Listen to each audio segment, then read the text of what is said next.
باش اسماعيل ما حاول حيبه بمن الساعه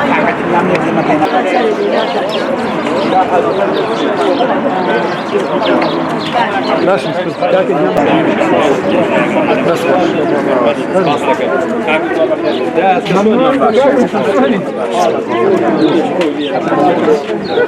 ئەسکەتایەت و هەموو هێزەکانی پارتی لەناو کوچە و کۆڵانی شاری هەولێرە گەنجان و خەڵکی کوردستان لە شار و شارۆچکەکانی هەرێمی کوردستان لە جژی نەعەدالەتی و ستەمی دەسەڵات ڕژانە سەر شەقامەکان بەڵام یەکێتی و پارتی وەکو جارەکان لە بری بە پیرەوەچوونی داواکاری و ڕەواکانی خۆپیشاندەران و هاوڵاتیانی هەرێمەکە وەڵامدانەوە بە فیشەک و ئاگر وەڵامدرانەوە لە ئاکامدا دەڕۆڵەی ئەم هەرێمە شەهید کران و ئازادی خوازان و حەق خوازانی گەلەکەمان خوێنیان ڕژاوە شەهید کران زیاتر لە 650 هاوڵاتی بریندار بوون کە برێتی بوو هەندێکی سەخت بۆ ئێستاش بە ئازارەوە دەتلێنەوە. ئازادی خوازان کەس و کاری سەربەرزی شەهیدان بە ناوی بنەماڵەی شەهیدانی حەڤەی شوباتەوە بە خێراتنتانەکەین. ئەمڕۆ یادی پۆلێک شەهید دەکەینەوە کە بوونە قوربانی لە پێناو عەدالەتی کۆمەڵایەتی و باشکردنی ژیانی خەڵکی کوردستان. ئەمڕۆ 11 ساڵ بەسەر پێداگری ئێمەی خانەوادەی شەهیدانی حەڤەی شوبات لەسەر مافی خۆمان بۆ ڕادەستکردنی تەقەکەران بە یاسا تێدەپەڕێت. ئەمڕۆ 11 ساڵ بەسەر پێداگری دەسەڵاتدارانی هەرێم بۆ پاراستنی تاوانباران بە یاسا تێدەپەڕێت. تێپەڕبوونی کات ناتوانێت دۆسیەکانمان بکات بە ڕابردوو. بەردەوامین لەگەڵ ئەم دۆسیانە و پرسی ڕابردوو ئێستا و داهاتوومانن. لەم تاوانە قێزەونەش خۆش نابین. لەگەڵ تێپەڕبوونی کاتدا ڕق و تووڕەییمان زیاتر دەبێت و وە لە بەسزا گەیاندنی تاوانباران سوورتر و سوورتر دەبین. بێگومان لەم پێناوەشدا بە هیچ جۆرێ ئومێد و داواکاری لە دەسەڵاتێک ناکەین کە بێباکە لە ئاز خوێنی گەنجان و خەڵک چۆن دەژی و چۆن ژیان دەگوزەرێنێ. خەڵاتی یەکەم دەدێت بە بەڕێز کاک سەڵاح چاوشین خەڵاتەکەش لەلایەن کاک هەڵۆی کوڕیەوە وەردەگیرێ جەنابی کاک حاجی عومەر باوکی شەهید هێرش لە کۆیە خەڵاتەکە پێشکەش دەکا با بفەرمێ.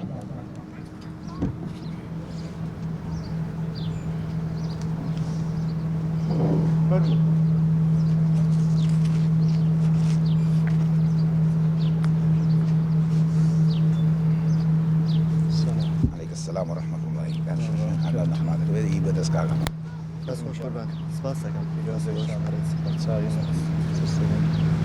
دەستەکان نەخۆش بێگەر کاگەڵ دەست خۆش زۆر سپاس بۆ بەڕێز کاک حاجی عومەر باوکی شەهید هێرش لە شاری گۆیە. زۆر سپاسی بنەماڵەی شەهیدانی حەڤەی شوبات و ڕۆژانی دواییەکەین. لە ڕاستیە من ئەم خەڵاتە لە جیاتی بنەماڵەی سەڵاح چاوشین وەرەگرم. ئەم خەڵاتە و ئەو خەڵاتانی تری کە لە سەردەمی پێشمەرگایەتی و خەباتی شاخ و خەباتی مەدەنیە وەری گرتووە ئەقەمە سەر مەکۆی خەڵاتەکان و خەباتی باوکم. زۆر سپاسانەکەم بۆ ئەم بەسەرکردنەوە. زۆر سپاس بۆ بەڕێز کاگەڵۆ کوڕی خوالێ خۆشبوو کاک سەڵاح چاوشین. خەڵاتی دووەم دەدرێت بە شێرەژنێک کە لە گەرمیانەوە بە بەردەوامی پشتیوانی هەموو خۆپیشاندەران و گەنجانی دەڤەری گەرمیان و بەدایکی ئەنفالەکان ناسراوە ئەویش بەڕێز حاجی ئاسکەیە کە لە هەموو مەعاناتی میلەتەکەمانە ئەم ئافرەتە تێگۆشەرە بە بەردەوامی وجودی هەیە. حاجی ئاسکە یەکێکە لەوانەی خەڵاتی 11 ساڵیاتی شەهیدانی حەڤەی شوبات و خانەوادەکانی پێدەدرێت. خەڵاتەکەش لەلایەن کاکە زمناکۆ یەکەم بریداری شەهیدانی حەڤەی شوبات پێی دەدرێت بە حاجی ئاسکە بفەرمێ و کاک زمناکۆش بفەرمێ.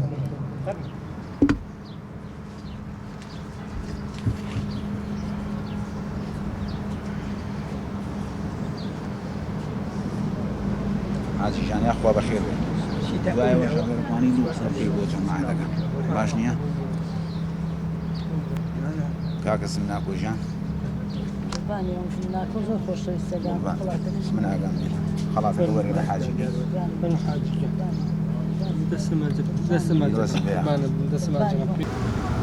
ئەمەوێ ئەوەتان پێ بڵێم ڕۆژێک لە ڕۆژان دێتەوە حەڤەی شوبات دووبارە سەر لە نوێ هەڵەداتەوە دووبارە هەڵەداتەوە گورزێکی زۆر بەهێز لە حکومەتی هەرێمی کوردستان ئەدەین هەمومان ئەو ڕۆژە ئەبینین کە لە حەڤەی لە بەردەرکی سەرایە ئەو سەرۆکانەی کە ئێستا دەسەڵاتدارن هەمیان ئەبینین کاکرێن بە پەتی سێدارەوە. من لە گەرمیانەوە پاهاتم بۆ حەڤدە شوبات بۆ سەرای ئازادی داوامان کرد هەموو خەڵکەڵسیە و ئەم دەسەڵاتە گەندەڵە لە ناو بەرێ بەڵام دیارە سەرانی ڕژێمە دووبارەکەی کوردستان لە ڕژێم بەحث خراپتر خاوەن شەهید و ئەنفال و حەڤدەی شوبات و هەموو شەهیدان خۆزگا وەستەدام حوسێن بخۆن لە ئیمڕۆ کە دوشمنێکی لەعنەتی خراپەکات نەحەقە بوو ئێستا ئەم حکومەتە نەحەقەی ئێمە وایە کرد ئێمە خۆزگەوە ئەو بخوازین بڵام من قەت خۆزگەی پێ ناخوازم و نەفرەتی لێەکەم. خانەوادەیەکی تر لەو خانەوادانەی کە دیسانەوە بە بەردەوامی لەگەڵ مەعاناتی کە سوکاری شەهیدانی حەڤەی شوباتە بەردەوام بوون هەتاوە بوو ئێسش ئەویش جەنابی کا کوردۆ قاسمە کە خانەوادەکەی بە بەردەوامی ئاگای لە خەم و هەمی کە سوکاری شەهیدانی سەربەرزی حەڤەی شوبات بووە خەڵاتەکەش لەلایەن کاک حەسەن کە ناسراوە بە دێو حەسەن وەردەگیرێت کە هاوڕێی کا کوردۆ قاسمە کاک ئەبوو بەکر هەڵەتنیش دەفەرمێت بۆ پێدانی خەڵاتەکە.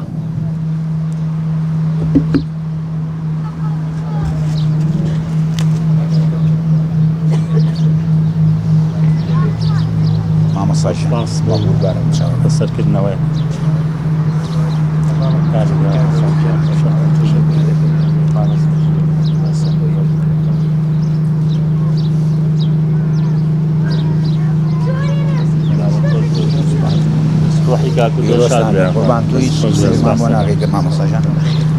زۆر سپاس بۆ مامۆستا ئەبوو بەکر هەڵەتنی کاک حەسەن.